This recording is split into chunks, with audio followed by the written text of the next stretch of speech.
just to kickstart this session, I'll just take 2 minutes to brief about what the session is about, and then probably go into a round of introductions, and then we'll go in for it. So this session is primarily around how D2C, and we've had some comments coming in from the speakers in the morning about how D2C has changed the look of retail and continues to do so as we speak. And over the last couple of years, especially post-COVID, and during COVID, we've had multiple D2C brands kind of coming in, disrupting various channels of retail in the ways of doing business, in the ways of doing commerce. So that's what the session is about. My name is Ashish. I run this brand called My Paperclip. We are a premium notebook and a desk essentials brand available across 400 stores in India. Started off as a retail brand, led into D2C marketplaces, etc., etc. So that's a little bit about me. Let's start, with the introduction of the panel. Why don't you? Good morning, everyone. My name is Nitin Vishwas. I'm the co-founder of a brand called Moonshine Meadery. We ferment honey and turn that into alcohol. We're India's first meadery, based in Pune and currently available in about 7 markets in India and 3 markets abroad. Hello, everyone. I'm Aditya. I'm the CMO and co-founder of Campus Sutra. We are the biggest bootstrap fashion brand in the country. We are about 350 crores in size. And we started in a 400 square feet haunted building in Bangalore. And today we are in about 1.5 lakh square feet. And we have the biggest D2C operational setup in the country.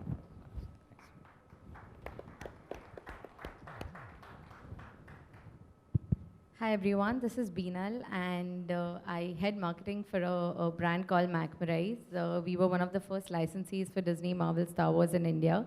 We specialize in creating and enabling merchandise needs for individual corporates, brands, creators. And we are soon building a tech platform which is going to just automate the complete process for anybody and everybody who wants to start their own range of products, which is very much in demand ever since COVID has happened. So yeah. Hello everyone, this is Ruchi. I am business head for Resha Weaves in Resha Mandi. Resha Mandi is a 3-year-old startup which is one of the first and the largest farm to fashion concept that we have, where we are working with the farmers in the natural fiber sector, and moving up the ladder, we are working with yarn reelers and into the finished products like saris, apparel, and home furnishing fabrics. So that's how we are. We are one of the B2B marketplaces, plus we have our own D2C brands as well. Thank you. Hi, good morning everyone. I'm Supriya, I'm the founder and creative director at Foray. We are a PETA-approved vegan and a sustainable fashion brand. We have a very innovative category whereby we're trying to break this myth that eco-friendly fashion is boring. Our jewelry, our accessories today are made from plant-based materials such as banana and cork. And through our production, we support more than 200 rural women artisans in India and also more artisans globally. Today, our products here, which are made from plants, are worn by several A-list Bollywood celebrities, and we're trying to imprint this that it's time to also embrace eco-friendly fashion products to have a sustainable future. Thank you.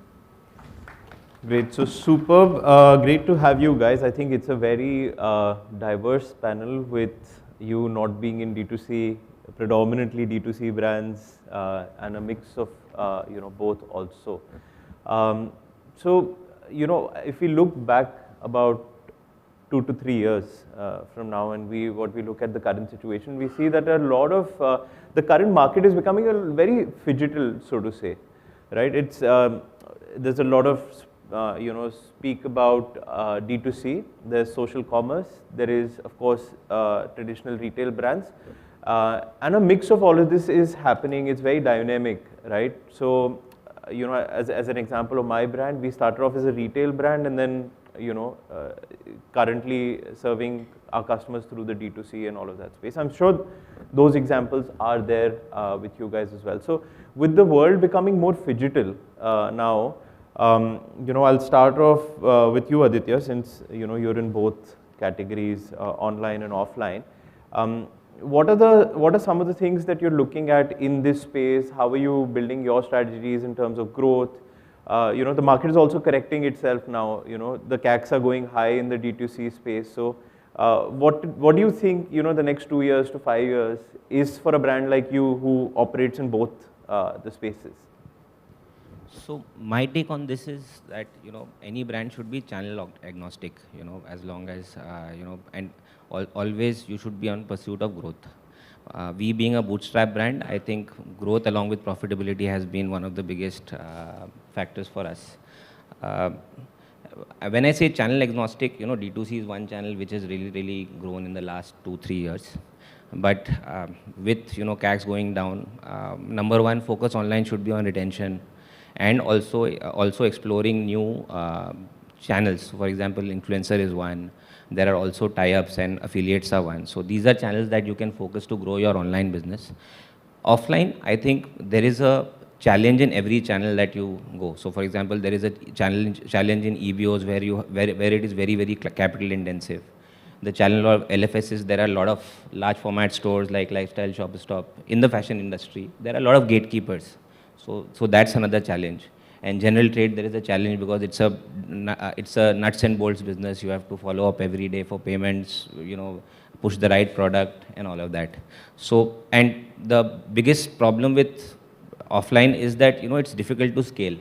And the cost of experimentation is very high. For example, if you open a store, 20 to 50 lakhs will go in opening just a store. And if you're in the wrong location, then, that store is not going to work. So keeping this challenge in mind, I think, brands need to figure out what mix is going to work, what product categories, their product categories are going to work in what channels, and then figure out the major challenges in that channel, and then, build their strategies around it. Sure. So you're looking at both channels aggressively for the next 2 to 5 years, is what? Yes. So we would. So we are in about 500 large format stores. We are also present in about 6 states in general trade. So I think with D2C and the CACs becoming a little bit lower, I think we are aggressively looking at offline as well. Okay. Yeah. So Binal, you have been running a brand which is predominantly online. How has been your experience in the past 2 years? There's a lot of volatility when we talk about, commerce being generated through ads and social media and stuff like that. So what's been your experience there? And given that experience, what is your plan for the next, 2 years or 3 years, so to say? We were just discussing that our brand was started in 2014 when D2C or e-commerce was not even heard of. And suddenly after COVID, you see this influx of brands coming in and of course having deeper pockets, more spending power than yours. What we've realized as a brand is, a lot of the market is moving towards community selling. People who knew about our journey right from the time we began, because we started when we were 23-year-olds. It was a side hustle. It was something that we did out of our homes. And then we've kind of grown from there, right? From selling phone cases to extending it to headphones, and now creating a tech platform where we enable others to kind of start their own merchandise line. So what I've realized is, of course, ad spends and everything is going to be there, and you will always have new players and new challenges. But if you identify what your community is, what your story is, and who your audience is, and how you want to sell your products to that particular audience, I think that is the trick to kind of go in the long run, because that is something which is unique to you and that will show your purpose. So we are really looking at content in a strong format to kind of not just sell our story, but kind of create more stuff which is unique to us. So, and I feel content marketing more than ads is going to be here for the long run, and that is what we're going to focus more on. Great. So that's a good perspective. I think rather than saying that shoving your product down someone's throat with the help of ads, you're saying, making a story around it and content around it is something that will be the future of how you're going to sell products. Purely because even when we met, we were like, how did you start? Everybody wants to know the story, right? And as long as you're authentic and real, I think it always works in your favor. Super. So Nitin, coming to you, I think will be a very different example or a different perspective to the crowd here. First of all, isn't it very frustrating that you can't really market your products Very. like the way others can on this platform? Very, very, very. I mean, you're going to get a show cause notice if you put up an ad. So yeah. Oh, is that bad? Yeah, it's Okay. that bad. So what is your, so now since there are guardrails around advertising for alcohol, but digital is important. So how do you, spending marketing dollars is a challenge, or if organic stories are kind of picked up, like, for it happened in the case of gin, for example, with Greater Than and, so many other companies kind of picked up. A lot of organic stuff kind of picked up for them. It became really popular, distribution was right. And digital ads had no role to play in that, but digital was used to make the brand more phygital, so to say. I mean, you can't buy alcohol online, but there was a way that they kind of went about it, right? What has your story been, predominantly from the retail standpoint and from the standpoint of an alcohol brand while building a brand? See, for us, we are at the end of the day, we're building a category along with a brand. So we are building a category called mead. It's not been heard of in the country for the last 1,000 years, although the words Madhira, Madhushala have the word mud in it. But it's, the way we look at it is we have presence in about 1,500 retail stores across 7 states, right? And in those states, while we want to drive retail sale, the real way the retail sale grows is by pushing on-premise sampling. So I think most alcohol brands have sort of regressed to the mean where the more you sample, the more it sells. What's critical is the new audience. I mean, the new folks are coming into the legal drinking age are more digital. So it's important, as Meenal said, you got to have your story told online. So how you started, what happened when you started, what was the entire vision of the business, the value, why, the purpose of the brand needs to be spoken about online.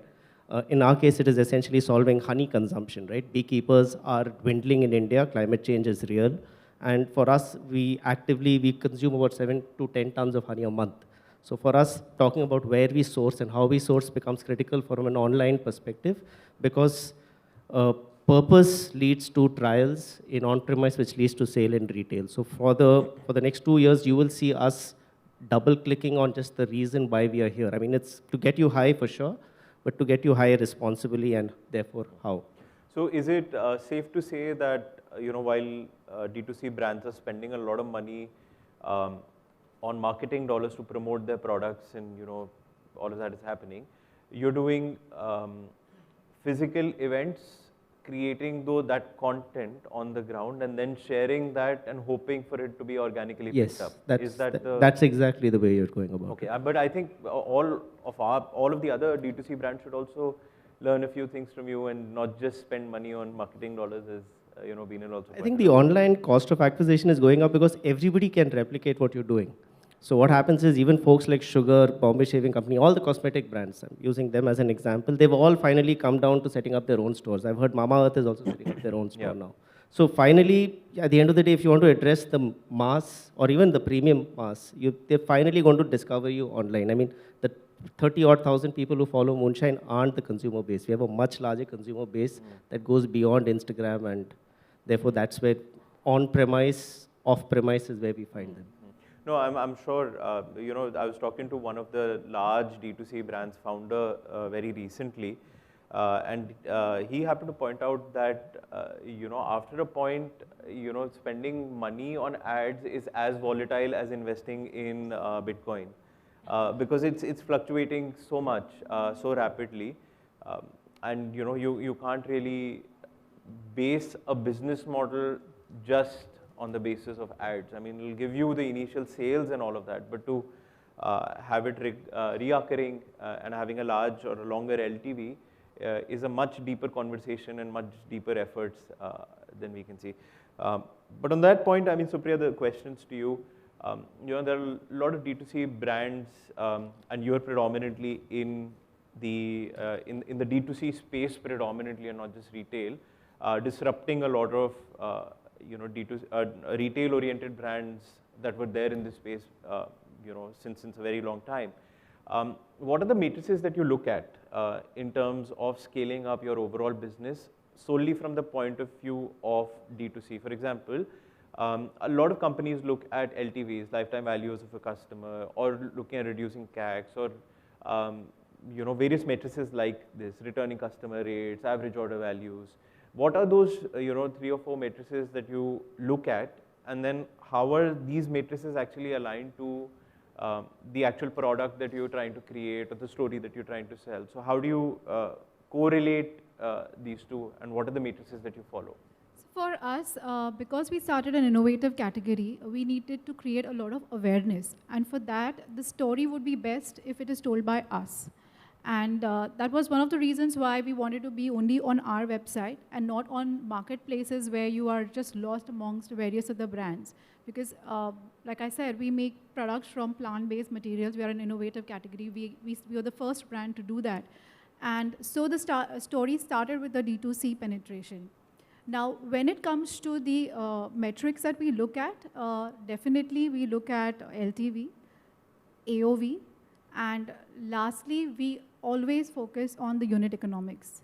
So everything that we do is channelized towards that. The customer is the key focus for us because from the time we've launched, we've had a great relationship with our customers because when you're talking about a product that somebody has not felt or seen and you're trying to sell it online, you can't expect that the customer will come to you in the first attempt.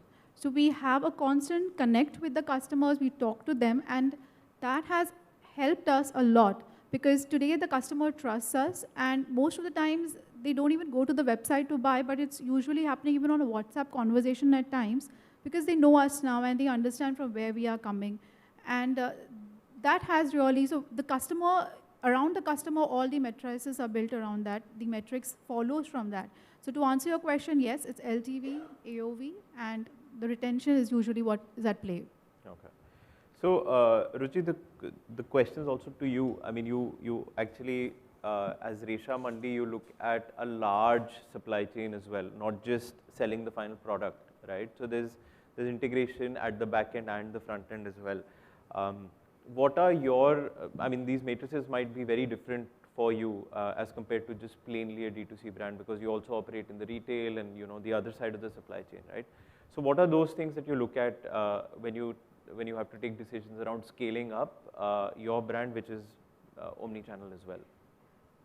So Ashish, for us, Resha Weaves is a year-old D2C brand which we started. The journey for the brand was basically through digital media, which is through our own website, social media, and through different marketplaces. Eventually, over a period of time, we realized that though we are able to communicate and connect better to the consumer in digital format, but eventually the matrix where we have to scale up our brand, I think for us it was a right decision to initiate phygital format where we opened our experience stores, we do some pop-up stores and all, because the kind of category and the product that we the consumer is always looking for a touch and feel of the product. So that's very important, and that's how we are basically. So by the end of it, yes, definitely LTV, AOV, those are the unit metrics which all the brands are doing. But overall, the brand story that we are telling through both the digital and the physical mode is that how the connect or the vertically integrated the supply chain is from the farm level to the finished product, where we are talking about the different 60 different kind of craft-based saris.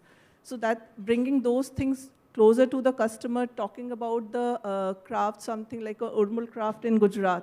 So those are the kind of stories that we bring on board, and that basically that connects better to the consumer also, and also for the talking more relevance to the upliftment of the weavers also. So that's how we are building it. Okay. So my perspective on this as the brand that I run has been a little different. So while LTVs and all those things are also important, but being an omni-channel brand for a business like ours, so we are in retail, marketplace, all these 4 segments here in. For us, we've seen a lot of for a lack of a better word, a lot of spillover of our marketing and branding efforts, CACs aside, to kind of flow into our retail channels. For example, to contextualize it, if I'm spending a marketing dollar on the online format, largely trying to promote or getting the customer to buy from my D2C platform or my website, right? That person is not converting.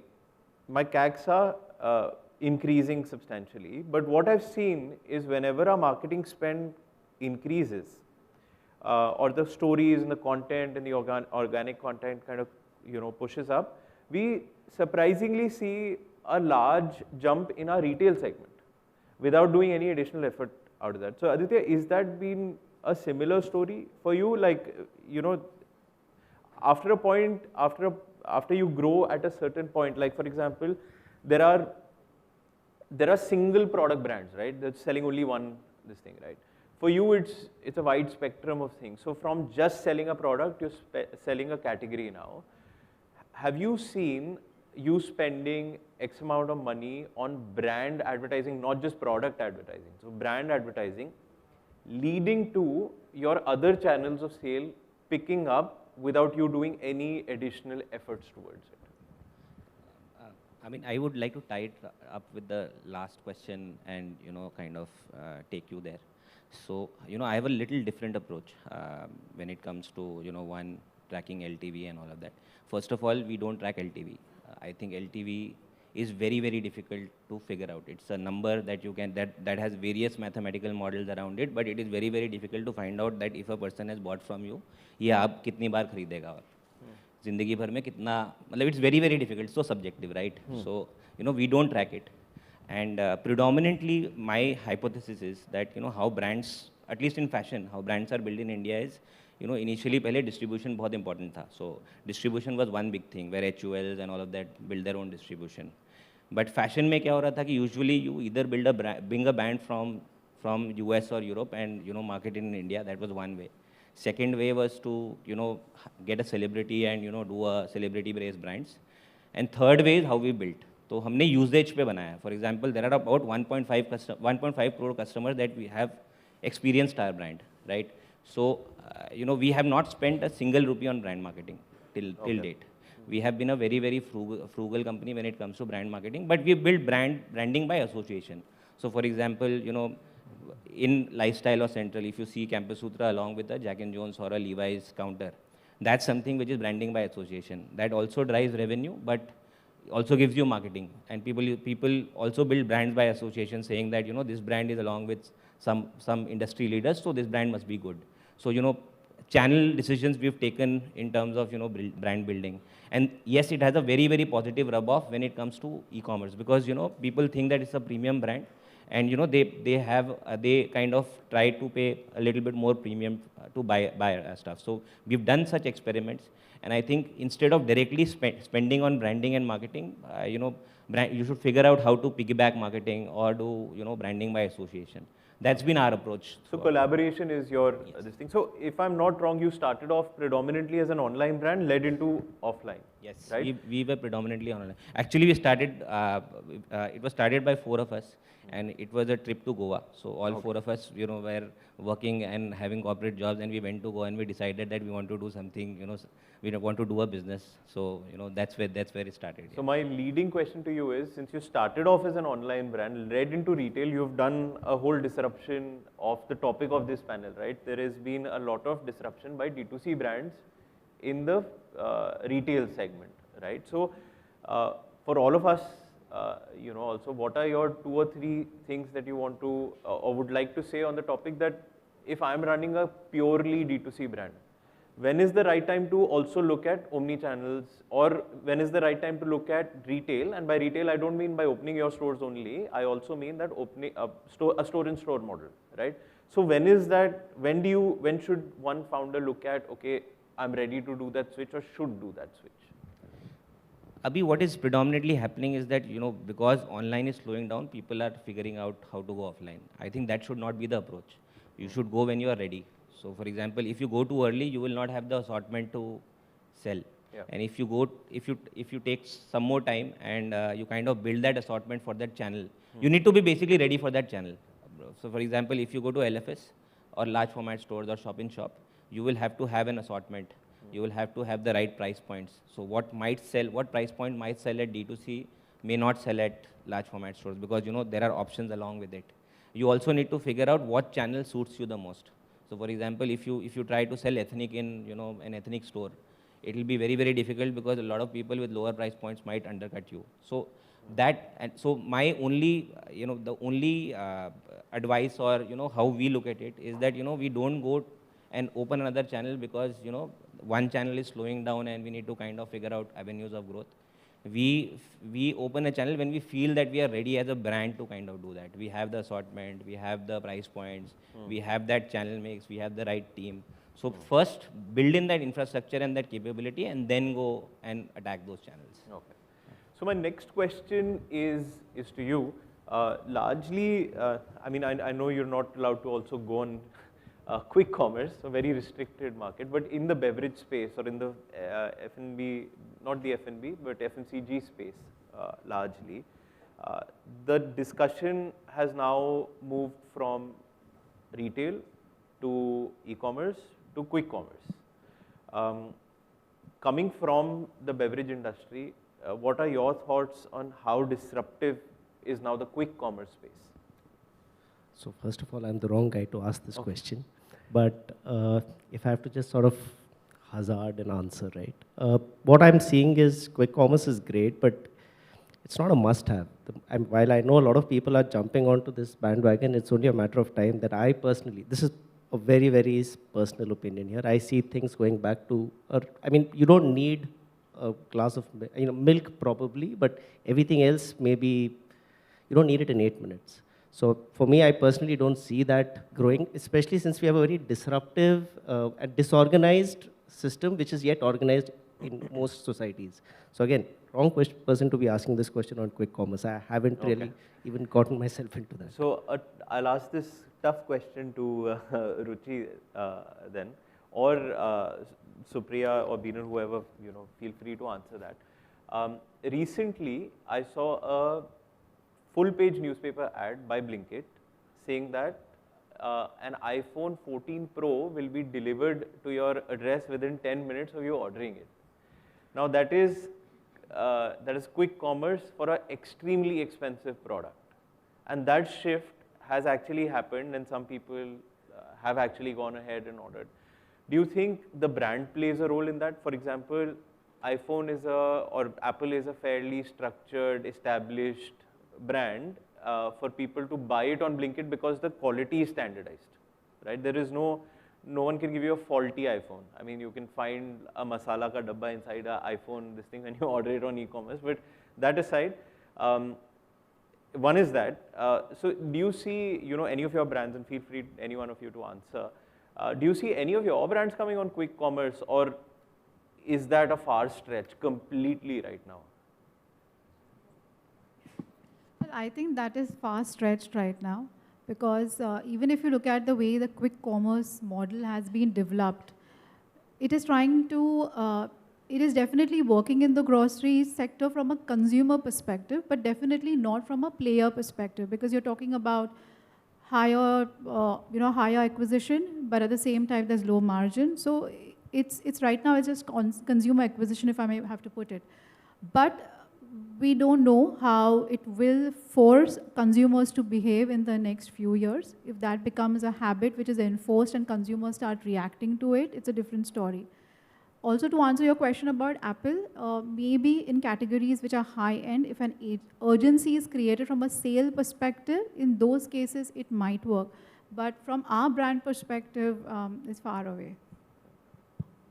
I'd just like to add, not about quick commerce, but I feel moment marketing is the thing for us, especially in our line of business, wherein we make merchandise and the turnaround time to make it is not as much. Today, somebody is doing a video, it goes viral, like the Shark Tank episode wherein an entrepreneur said something, and the next day, whatever he said, the t-shirt was out. So I think that is something wherein people want to ride the wave of whatever is working. So I think moment marketing has its merit, and if you are like launching the product at the right time, and if you have that kind of infrastructure to kind of launch it, sell it in a week's time, and because the wave is there, the hashtags are there which are trending, and if you can capitalize on that without keeping, of course, your business set up as it is and not investing in it too much, then I think that's a smart thing to do, because you're just riding the wave, and if your brand ends up benefiting from it, then why not? Ruchi, your thoughts? Basically, from my brand's perspective, I would say quick commerce is not something that we will go for immediately, or it's kind of far-fetched for us. But as you said, for example of Blinkit, I think it was more of a customer acquisition when it started this kind of format, 10-minute delivery 2 years back. It was more for a person to experiment, I'm sure in grocery segment also, there's never a need of getting your potatoes or tomatoes in 10 minutes. You're never so unplanned. But still, it was more of an experiment in terms of newer consumer or Gen Z or millennials, that they wanted to see how this happens. But I think over a period of time, even Blinkit also realized that 10 minutes delivery is actually putting a lot of pressure in terms of the back-end supply chain also that they have, and even the delivery partners that they have. So it has to be a little more planned. And now, if I see, it's no more a 10 minutes thing. It's either chargeable, the delivery partners, the deliveries are charged, or it's right now, it's more of a practical timelines that they project. So after an initial customer acquisition, making it a habit for a person to probably just start cooking and think that, okay, let me order this. So that has gotten built up, and now it's continuing. But yeah, I think it will be more towards the FMCG, not on a premium products, unless until a dire need arises for somebody to have phone in just 10 minutes. So currently, what we've, yesterday I was reading some article, I don't know the source of that, but largely it said that if you see, this quick commerce, the delivery rates or what they're delivering largely, in the morning you'll find a lot of milk products or breakfast products, breads and all of that, and they substantially tank up. And then at night there's soft drinks and desserts and all of that, they kind of this thing. But over a course of time, what they've also seen is that categories that people thought would not sell on quick commerce, for example, stationery, for example, not something that you want in 10 minutes, but as humans, we are so unprepared in life otherwise that this is spoiling us a little more to say, okay, why should I go to the store? Might as well order it. If I have that convenience for a product that is branded, I know there's not going to be any falter in quality, so to say. So that's been my experience. I mean, one of the things that we have experimented within our company is to market at hyperlocal levels where our physical stores or products in physical stores are available. So what we did before all this quick commerce and all this discussion was happening, what we did was we tried to market a lot in, say, a Gurgaon, this thing, where we have a lot of store-in-store, like Om Bookshop, or Crosswords, and these stores used to carry our products. And what we saw is when we started marketing in these hyper-local areas through social media platforms, we saw a huge uptake in the rise of the retail stores. Now we are trying to experiment with quick commerce to say, okay, we sell stationery or notebooks. How can we capitalize on a super unplanned couple wanting to buy stationery for his kid who has to go to school tomorrow? How are you solving for that particular need, right? And customer behaviors are changing substantially. I mean, I know for a fact I use Blinkit and Zepto and all these very extensively because, always running around, something's happening. If the cookies come in the morning, she's out of something to make, also it's kind of picking up, but the non-branded stuff is, really questionable on such platforms as well. Okay, so that aside, a lot of you all are in a market or in a segment where touch and feel is very important. Like Campus Sutra, your products, you have to, basically see the quality, how the fit is, all of that. Same for you, Beenal, and I'm guessing both of you as well, how the fashion industry kind of also works. Within this industry, when we talk about D2C or disruption of retail, globally we see an average return rate of about 30% in the apparel sector. And largely it's to do with sizes or quality or the fit, all of that. And every brand has a different size. A medium of Zara might fit me tightly or will be more tight than H&M, for example, right? The quality will be different, materials will be different. So how are you guys trying to solve for the challenge in this, and I'll start with you.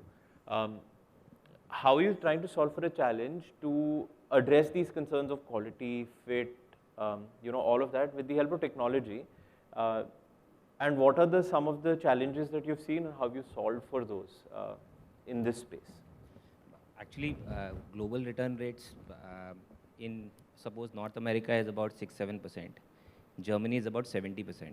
So Europe, Germany, all the DACH region, there is about 70% return. So, and in some categories like women dresses and tops, it's 80%. So Europe is a very, very high returning customer base.